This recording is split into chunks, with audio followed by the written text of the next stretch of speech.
Welcome, visionaries. This is your host, the INFJ Visionary, and the topic of today's broadcast is self-deception. I don't know if you caught my last broadcast, but at the very end I was trying to remember something I was going to talk about, and I said self something, self-deception. Very, very important. We're going to touch on a lot of different aspects of this, but the key thing to know is that your intuitive powers will become incredibly corrupted if you indulge in self-deception. Self-deception, of course, is toxic for any personality type. And the reason is that if you start lying to yourself, you really lose the basis to know what is and is not actually true. So you're going to be lost. Basically, you can just write off that entire lifetime, if you ask me. So never indulge in self-deception.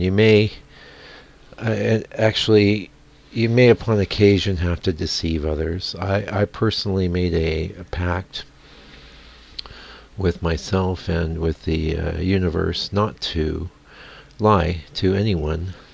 That's quite a while back. I think I have told a few little white lies, and INFJ, you need to watch out because you'll lie to protect people's feelings all of the time, and you can fall into a habit there. Now, that's not the same thing as self-deception. That's a whole nother problem.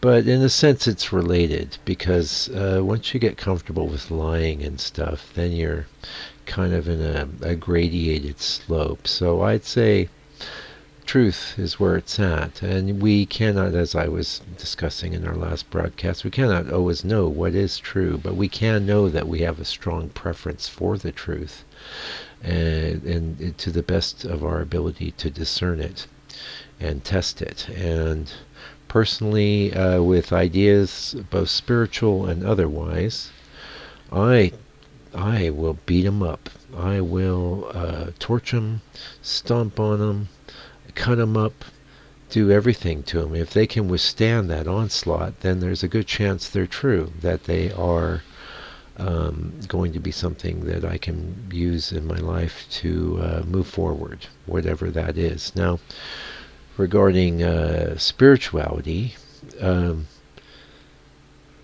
lot of times I think the Occam's razor notion is best, okay? And I don't mind whatever your spiritual beliefs are. I don't actually have so much a set of beliefs as a set of assumptions that I entertain. I think that's how you have to roll.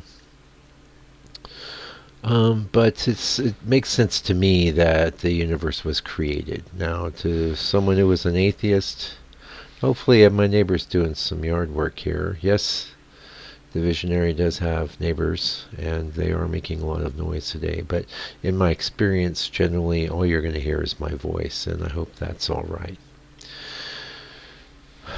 So it just makes sense to me that there's some sort of creator. What the definition of that creator is, I don't really know. I have a sense of it. Maybe you do too. I have a limited ability to accept other people's points of view on this. I think even if you were to go into the most fundamental religious place and ask everyone what their conception of God was, you would get as many different people as there were there. That's as many different descriptions as you would get, and that would be amongst people that were all supposed to be on the same page. And for my part, I can't stay on the same page regarding this thing, not consistently, because this is the thing. We're going to get right into the nitty-gritty of it. We have a limit. Anything that is smaller than something larger automatically has a limited capacity to perceive that larger thing. Everything they see about that larger thing will be reduced to an idea that is the size of the perceiver.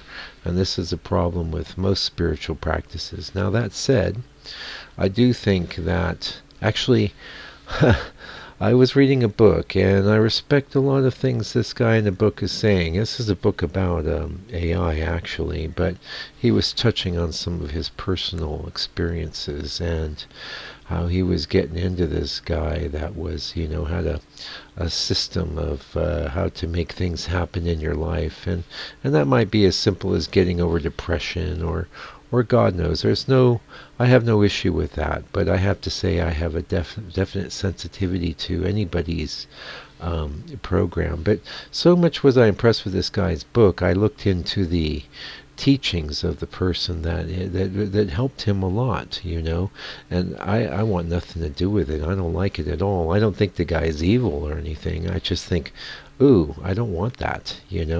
So many, and getting to my point, so many of the terms, the spiritual terms people use, even a term like meditation, you might think, well, meditation, what's wrong with that? I don't know. I don't particularly trust meditation. I don't particularly find it easy to do. And it seems to me that if I'm supposed to be experiencing a state of oneness with my Creator, then that's on the Creator more so than myself. That will be something that the Creator brings about. Otherwise, I do think it's good not to be selfish. And this kind of goes right back to this idea of the self and self-deception as well. Why would you deceive yourself? Well, if you're going to deceive yourself, it's because there's some sort of truth about yourself that you cannot accept. So you're trying to protect yourself, and that's understandable. However, if it's true about yourself, your best bet is to just reconcile with it, to accept it, and if you have the ability to change that thing in any way, then take steps to do so. That's better than self-deception. Self-deception will make you, it's like gouging your eyes out because you don't like what you're seeing. Don't do it. And the same goes for deceiving others. What is the point? Oh, you're going to tell them, oh, your hair looks great today, but their hair doesn't look great. You're just lying, and you think, well, that'll make them feel good, and it's harmless. Well, if their hair doesn't look good, then they might just continue doing that bad haircut or unkempt look. Instead, perhaps you should have said nothing, or you should have said something neutral, like, wow, it's beautiful, the sun's out today, isn't that great?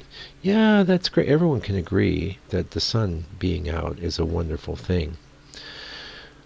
So resist that temptation. You might think, oh, what a wonderful social lubricant this is, and how easy this makes my life. But it's, on the other side of this, so the flip side, if you do notice something positive about somebody and you think it would be a good thing to express it, then absolutely go ahead. Like, I'm an artist. I'm dealing with other people that come and show me their art all the time.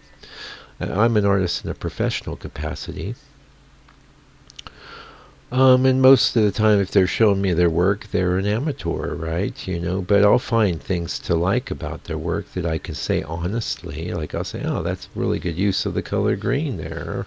I'll find something. I won't lie, though. And if I see that if I'm reading them properly and I see that they're open to some constructive criticism, I will say, well, you could improve this by doing this or that. But most people I leave with the same advice. They need to work more, they need to work harder. And we'll make that the topic of another broadcast. We're going to get back into wrapping up the self-deception thing. And we did cover a lot of ground. It's self-deception / some of the visionaries' points of view about the spirituality and spiritual practices. I really am very allergic to almost all the New Age terms. I used to live in a place that was a hub of New Age stuff, and I know all about it. And I'm not saying it's bad necessarily. It's got no use for me, though. I don't want anything to do with it. I just want to get as close to the truth and understanding the truth of reality as possible. And hopefully that's you too, INFJ. Yeah, so if you are indulging in that self-deception, it's not all lost. Just stop immediately and always tell yourself the truth. And while you're at it, just tell everyone else the truth as well. And until I come back with another broadcast, Take good care of yourself, INFJ.